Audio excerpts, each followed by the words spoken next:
నమస్కారం రాజశేఖర్ గారు. నమస్కారం మేడం. సార్ రీసెంట్‌గా ఆంధ్రప్రదేశ్‌కి సంబంధించి పోసాని కృష్ణమురళి గారిని అరెస్ట్ చేయడం జరిగింది. కారణం ఏంటి అంటే వైసీపీ అధికారంలో ఉన్నప్పుడు చంద్రబాబు నాయుడు గారిని గావచ్చు, పవన్ కళ్యాణ్ గావచ్చు, లేదా లోకేష్ గారిని గావచ్చు. సో వీళ్ళ ముగ్గురిని అండ్ వాళ్ళ కుటుంబాన్ని దూషించారని చెప్పి ఆయన్ని ఇప్పుడు పోలీస్ స్టేషన్‌లో పెట్టారు. కారణం ఏంటంటారు? దీని వెనక గూడా రాజకీయ కుట్రే ఉందా? లేకపోతే నోటుదల అంటారు గదా! సో ఇదేమన్నా అవునండి. ప్రభావితం చేసిందంటారా? పోసాని అనేటువంటి వ్యక్తి ఎవరికి కూడా మనం కొత్తగా పరిచయం చేయాల్సినటువంటి అవసరం లేనటువంటి వ్యక్తి పోసాని. అవును. ఎందుకంటే ఆయనకు ఈరోజు మొత్తం సమాజానికి తెలిసింది ఒకటి, అతని వ్యక్తిగతంగా అతనికి తెలిసింది ఒకటి. పోసాని కృష్ణమురళి అనేటువంటి ఒక వ్యక్తి ఆయన నిజంగా చెప్పాలనుకుంటే రాజకీయాలకు, ఈ యొక్క కూటమి పరిపాలనకి ఎటువంటి సంబంధం లేదు. అలాగే వైఎస్ఆర్‌సీపీ పార్టీలో కానీ, కూటమి పరిపాలన గానీ, అంతకుముందు విడివిడిగా ఉన్నటువంటి పార్టీలలో ఏది తీసుకున్నా కూడా పోసాని కృష్ణమురళి అనేటువంటి వ్యక్తి ఆయనకు ఏది మంచి, ఏది చెడు అనేటువంటిది తెలుసు.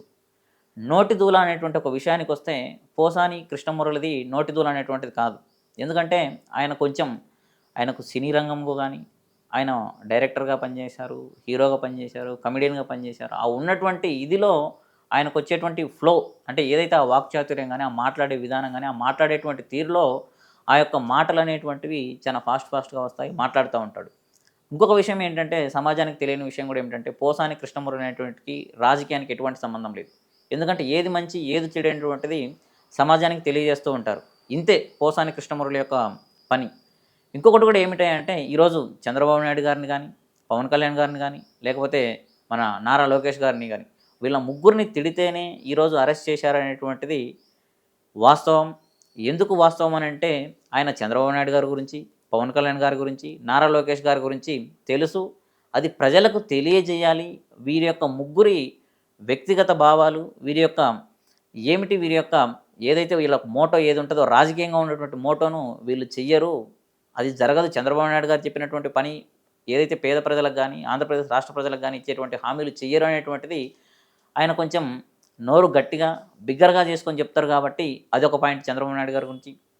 నారా లోకేష్ అనేటువంటి వ్యక్తి గురించి కూడా మన ఎవరైతే ఈరోజు అరెస్ట్ అయినటువంటి అక్రమ అరెస్టుకు కారణమైనటువంటి అక్రమ అరెస్టు అంటే ఎటువంటి తప్పు చేయనటువంటి ఒక వ్యక్తి మీద రెడ్ బుక్ రాజ్యాంగంలో భాగంగా అరెస్ట్ చేసినటువంటి అరెస్టుకు గురైనటువంటి వ్యక్తి పోసాని కృష్ణమురళి. ఈ యొక్క పోసాని కృష్ణమురళి మనం మంత్రి నారా లోకేష్ వరకు వస్తే, నారా లోకేష్ గురించి మాట్లాడేటువంటి మాటలు ఏం మాట్లాడేంటంటే కామన్‌గా జనాలు అయితే ఏవైతే మాట్లాడుకుంటారో మన మంత్రి లోకేష్ గారిని ఏవైతే అంతకుముందు గతంలో మాట్లాడినటువంటి మాటలు ఏదో లావుగా ఉంటాడు, దుబ్బగా ఉంటాడు, పప్పు అంటారు. ఇట్లాంటి మాటల వల్ల ఆయన ఏంటంటే జనాలలోంచి వచ్చినటువంటి మాటలను తీసుకొని ఆయన ఒక మీడియా ముందు గానీ, ఆ కెమెరా ముందు కూర్చొని మాట్లాడినటువంటి మాటలే తప్పితే ఆయన వ్యక్తిగతంగా అయితే కూడా కాదు. హ్మ్. ఇంకొకటి మన పవన్ కళ్యాణ్ గారి గురించి.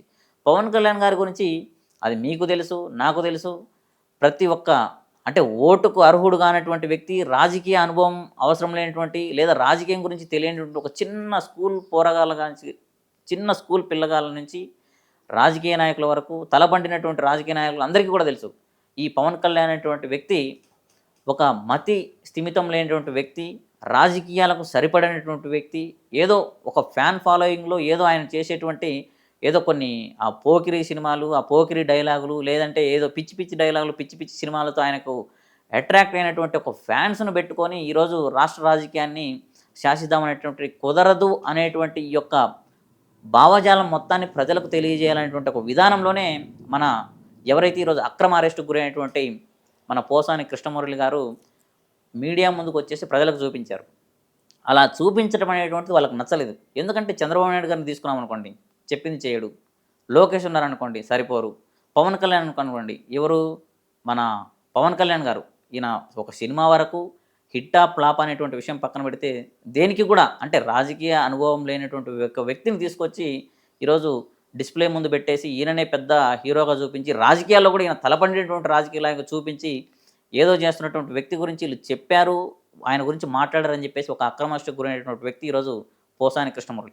ఇలాంటి పోసాని కృష్ణమురళి లాంటి వ్యక్తులు ఈరోజు రాష్ట్రంలో చాలామంది అరెస్ట్ అయ్యారు. మండల స్థాయిలో గానీ, గ్రామ స్థాయిలో గానీ, నియోజకవర్గ స్థాయిలో గానీ, జిల్లా స్థాయిలో గానీ, రాష్ట్ర స్థాయిలో చాలామంది అరెస్ట్ అయ్యారు.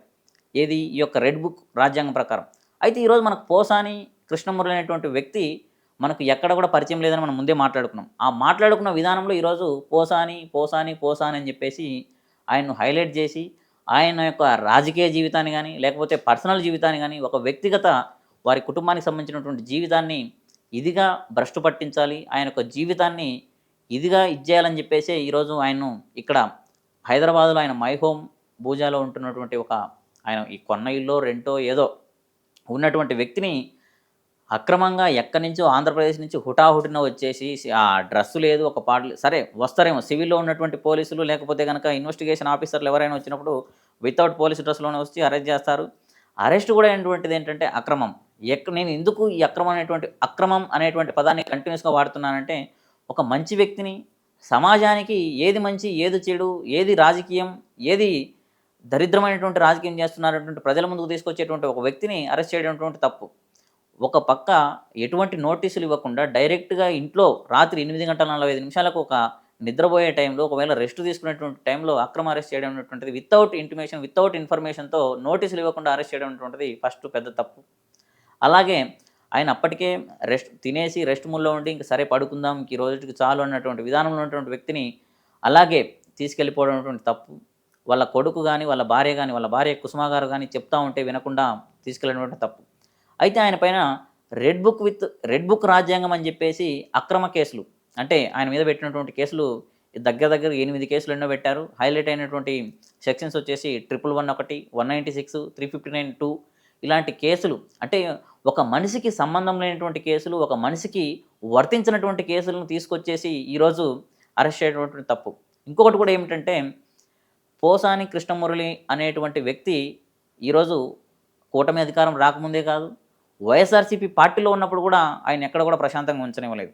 ఇది ఎవరికి కూడా తెలియదు. ఎందుకనంటే ఆయన పర్సనల్‌గా ఏదో సినిమా రంగంలో ఉండి ఆయన సంపాదించుకున్నటువంటి డబ్బులతో అక్కడక్కడ ఇల్లులు కొనుక్కొని ఉంటాడు, అక్కడక్కడ ఫ్లాట్లు కొనుక్కొని ఉంటాడు. వీటన్నిటిని కూడా వ్యక్తిగతంగా టార్గెట్ చేసి ఆయన ఆ ఇళ్లల్లో కూడా ఉంచనివ్వకుండా ఆ ఇల్లులు అమ్ముకునేలాగా చేసి ఎక్కడికెళ్తే అక్కడ పర్సనల్‌గా టార్గెట్ చేసి ఆయన్ను ఈరోజు అరెస్ట్ చేయడానికి కారణమైంది. ఇప్పుడు మీరు సోషల్ మీడియాలో ఏవైతే మాటలు అంటున్నారు కదా, అవి తీసుకొని ఈయన మాట్లాడొచ్చా? అంటే అందరికీ తెలిసిన వ్యక్తి ఈయన ఏదైతే మాట్లాడుతున్నాడో ఎదుటి వాళ్ళు గ్రహిస్తారు అనేది అదుపులో లేకోకుండా ఏదైనా మాట్లాడొచ్చు అంటారు. కరెక్టేనా? మంచి వ్యక్తి అంటున్నారు. పోసాని కృష్ణమురళి అనేటువంటి వ్యక్తి అన్ని అదుపులో ఉండే మాట్లాడాడు మేడం. అన్ని అదుపులో ఉండే మాట్లాడాడు. ఎక్కడ కూడా అదుపు తప్పి మాట్లాడలేదు. ప్రజల నుంచి అట్టడుగు స్థాయిలో ఉన్నటువంటి పేద ప్రజల దగ్గర నుంచి వచ్చినటువంటి మాటలని ఇప్పుడు ఉదాహరణకి నేను ఒక గ్రామ స్థాయిలో ఉన్నటువంటి ఒక వ్యక్తినో లేకపోతే ఒక ఉన్నటువంటి వ్యక్తిని అయితే కనుక నేను మాట్లాడేటువంటి మాటలు, నేను చెప్పేటువంటి నిజాలు ప్రజలకు తెలియదు. సో ఒక ఫేమ్ ఉన్నటువంటి వ్యక్తి, ఒక అందరికీ పరిచయం ఉన్నటువంటి వ్యక్తి పోసాని కృష్ణమురళి కాబట్టి ఆ పోసాని కృష్ణమురళి అనేటువంటి వ్యక్తి ఆయన వాళ్ళ దగ్గర నుంచి వచ్చినటువంటి ఇన్ఫర్మేషన్ని బయటికి ప్రపంచానికి తెలియజేశాడు. అంతేగాని ఆ ఈ మధ్య ఏమైందంటే ఈ ఫోన్ ప్రపంచం ఏదైతే ఈ డిజిటల్ మీడియా ఎక్కువైన తర్వాత ప్రతి ఒక్కరు కూడా ఫోన్ యూజ్ చేస్తున్నారు. ఒక పల్లెటూరులో కానీ ఎక్కడైనా కానీ ఒక వ్యక్తి మాట్లాడేటువంటి మాటలను ఆయన అనాలిసిస్ చేసుకొని దాన్ని మీడియా ముందుకు వచ్చి చెప్పాడు. అంటే జనాలు ఈ విధంగా కూటమి పరిపాలన కానీ లేకపోతే గతంలో చంద్రబాబు నాయుడు గారు కానీ, బీజేపీ కానీ లేకపోతే జనసేన కానీ ఎవరైతే ఈ వ్యక్తులు ఉన్నారో వీళ్ళ గురించి డైరెక్ట్గా మాట్లాడారు అంతే. ఆయన ఎప్పుడు కూడా రాజకీయంగా వెళ్ళలేదు, రాజకీయంగా ఇది చేయలేదు. ఈ అరెస్ట్ కంటే ముందుగానే చెప్పాడు ఏమని పోసాని కృష్ణమురళి గారు, నేనైతే ఇంకా రాజకీయాల జోలికి వెళ్ళట్లేదు, రాజకీయం చేయట్లేదు, నేను రాజకీయం చేయకపోయినా కూడా నా మీద రాజకీయం చేస్తున్నాను ముందుగానే ఇన్ఫర్మేషన్ ఇచ్చాడు. కానీ దాన్ని కూడా వాళ్ళు కన్సిడర్ చేయకుండా, దాన్ని కూడా వాళ్ళు పట్టించుకోకుండా నిద్రపోతున్నటువంటి సమయంలో ఒక వ్యక్తిని అరెస్ట్ చేయడం అనేటువంటి తప్పు. ఇంకొకటి కూడా ఈరోజు పోసాని కృష్ణమురళి అనేటువంటి అరెస్టు ఒక సామాజిక వర్గము లేకపోతే పర్టికులర్గా ఇది వర్గపోరు మాత్రమే నడుస్తుంది. వర్గపోరు అనేటువంటిది ఎందుకు నడుస్తుందంటే పోసాని కృష్ణమురళి గారిది ఏదైతే సామాజిక ఒక వర్గం ఉందో ఆ వర్గానికి సంబంధించి మాత్రమే పోసాని కృష్ణమురళిని టార్గెట్ చేసి అరెస్ట్ చేశారు. ఆయన ఈరోజు ఎంత ఇబ్బంది పడుతున్నటువంటిది రాష్ట్ర ప్రజలందరూ చూస్తున్నారు. అటువంటి ఫేమ్ ఉన్నటువంటి వ్యక్తులను ఈరోజు అరెస్ట్ చేసి ఈ రకమైనటువంటి ఇబ్బందులు పెడితే సామాన్య ప్రజలు కూడా అయ్యో ఆయన్నే అరెస్ట్ చేసి ఇబ్బంది పెడుతున్నారు, మమ్మల్ని కూడా ఇబ్బంది పెడతారేమో, అరెస్ట్ చేస్తారేమో అని చెప్పేసి ఆపడం కోసం ఇటువంటి వ్యక్తుల్ని వీళ్ళు ఏం చేస్తున్నారంటే పుల్ చేసేసి వీళ్ళ మీద అక్రమ కేసులు పెడుతున్నారు. అంటే ఎంత గ్రౌండ్ లెవెల్లోంచి ఆపాలని చూసేసి ఇటువంటి వ్యక్తుల్ని తీసుకొని చేస్తున్నటువంటిది మీకు కూడా చూస్తే కళ్ళెదుటుగా కనబడుతూనే ఉంది ఈ యొక్క రెడ్ బుక్ రాజ్యాంగంలో. మీరు ఇక్కడ మర్చిపోయినటువంటి విషయము ఇంకొకటి కూడా ఏమిటంటే ఈ మీడియా ఛానల్స్ వాళ్ళు కానీ లేకపోతే కూటమి పరిపాలనకి ఎవరైతే ఈరోజు సపోర్ట్ చేస్తున్నటువంటి రెండు తెలుగు రాష్ట్ర ప్రజలు ఎవరైతే ఉన్నారో వీరందరూ కూడా ఏంటంటే 30 ఇయర్స్ ఇండస్ట్రీ పృథ్వీ అనేటువంటి ఒక వ్యక్తి ఆయనకు ఆ రోజు వైఎస్ఆర్సీపీ పార్టీ అధికారంలో ఉన్నప్పుడు ఒక మంచి పొజిషన్ ఇచ్చారు. ఈక్వల్ పొజిషన్‌లో ఉన్నటువంటి వ్యక్తి అంటే ఈక్వల్ అని మనం పోల్చకూడదు. అసలు పృథ్వీ అనేటువంటి వ్యక్తి అసలు అన్‌రికగ్నైజబుల్ పర్సన్. అటువంటి వ్యక్తిని మనం పోసానితో కంపేర్ చేయడం అనేటువంటి తప్పు. ఈ యొక్క పోసాని కృష్ణమురళి అనేటువంటి వ్యక్తి ఈ యొక్క పృథ్వీరాజు. ఈ పృథ్వీరాజుని ఎవరైతే ఈ వైఎస్ఆర్సీపీ సోషల్ మీడియా వాళ్ళు గానీ, వైఎస్ఆర్సీపీ కార్యకర్తలు గానీ, వైఎస్ఆర్సీపీ అభిమానులు గానీ ఎవరైతే ఉన్నారో అతన్ని పర్సనల్‌గా టార్గెట్ చేశారు. పర్సనల్‌గా ఇది చేశారని చెప్పేసే ఇమ్మీడియేట్‌గా ఈ పోసాని కృష్ణమురళిని తీసుకొచ్చి ఈ యొక్క ఫ్రేమ్‌లోకి తీసుకొచ్చి నెగెటివ్‌గా చూపించేసి నోటి దూల లేకపోతే గతంలో ఈయన తిట్టాడు, అయి చేశాడు, ఈ చేశాడు, పనికిమాలిన మాటలు మాట్లాడాడని చెప్పేసి ఈరోజు అరెస్ట్ చేశారనేటువంటిది మనందరికీ కూడా చాలా క్లియర్ కట్‌గా తెలుస్తుంది. ఆయన మీద ఉన్నటువంటి కేసులు ఎటువంటివి కూడా చెల్లవని చెప్పేసి డైరెక్ట్‌గా ఎవరైతే ప్రతిపక్ష ఈరోజు నాయకుడు ఉన్నాడో వైఎస్ జగన్మోహన్ రెడ్డి గారు, మాజీ ముఖ్యమంత్రి జగన్మోహన్ రెడ్డి గారు ఉన్నారో ఆయన డైరెక్ట్‌గా వాళ్ళ ఎవరైతే మన పోసాని వారి భార్య ఉందో కుసుమ గారికి ఫోన్ చేసి, "మీరు భయపడొద్దమ్మా, వీళ్ళు చేస్తుంది ఇప్పుడు రెడ్ బుక్ రాజ్యాంగం అని ఏదో వాళ్ళు పెట్టుకున్నారు. ప్రజలకు మంచి చేయడం మర్చిపోయి ఇట్లా ఎవరైతే ఉన్నారో వీళ్ళందరి మీద పడి వాళ్ళ పని అదేంది. మీరు ఎక్కడ భయపడొద్దు. మన అన్నకేం కాదని చెప్పేసి ఓపెన్‌గా చెప్పారు. మీరు భయపడవద్దు. ధైర్యంగా ఉండండి. ఎక్కడ అధైర్యపడవద్దు" అని చెప్పేసి ఒక బలమైనటువంటి ధైర్యాన్ని ఇచ్చినటువంటి వ్యక్తి జగన్మోహన్ రెడ్డి గారు. మీరు చూసుకున్నట్లయితే చంద్రబాబు నాయుడు గారు ఎప్పుడు ఎవరికి ఫోన్ చేయరు, మాట్లాడరు. ఆయనకు అంత భరోసా, అంత ధైర్యం ఇచ్చేటువంటి దయాగుణం లేదు, జాలిగుణం లేదు కాబట్టి ఆయన చేయడు. అసలు ఆయన గురించి కూడా మనం మాట్లాడుకోవద్దు. ఎందుకంటే మనకి ఈరోజు రెడ్ బుక్ రాజ్యాంగం మాత్రమే నడుస్తుంది. ఏదైతే మన లోకేష్ పట్టుకొని తిరిగేటువంటి రాజ్యాంగం ఉందో దాంట్లో అక్రమంగా అరెస్ట్ అయినటువంటి వ్యక్తి పోసాని కృష్ణమురళి. ఈ యొక్క 30 years industry Prithvi plus Posani కృష్ణమురళిని కంపేర్ చేయడం తప్పు. ఆయన చేసినటువంటి అనుచిత వ్యాఖ్యలు, ఆయన మాట్లాడినటువంటి వ్యాఖ్యలు డైరెక్ట్‌గా ప్రజలకు ఇబ్బంది అయ్యాయి, రాజకీయాలకు ఇబ్బంది అయ్యాయి కాబట్టి అతన్ని వైఎస్ఆర్సీపీ సోషల్ మీడియాను అలాగే వైఎస్ఆర్సీపీ అభిమానులు, వైఎస్ఆర్సీపీ పార్టీ కార్యకర్తలు ఖండించడం అనేటువంటిది అది వాస్తవం. అది జరిగింది. అది జరగాలి కూడా. లేకపోతే రాజకీయం ఎక్కడ? సినిమా ఇండస్ట్రీ ఎక్కడ? రాజకీయానికి, సినిమా ఇండస్ట్రీకి అసలు పొంతనే లేదు.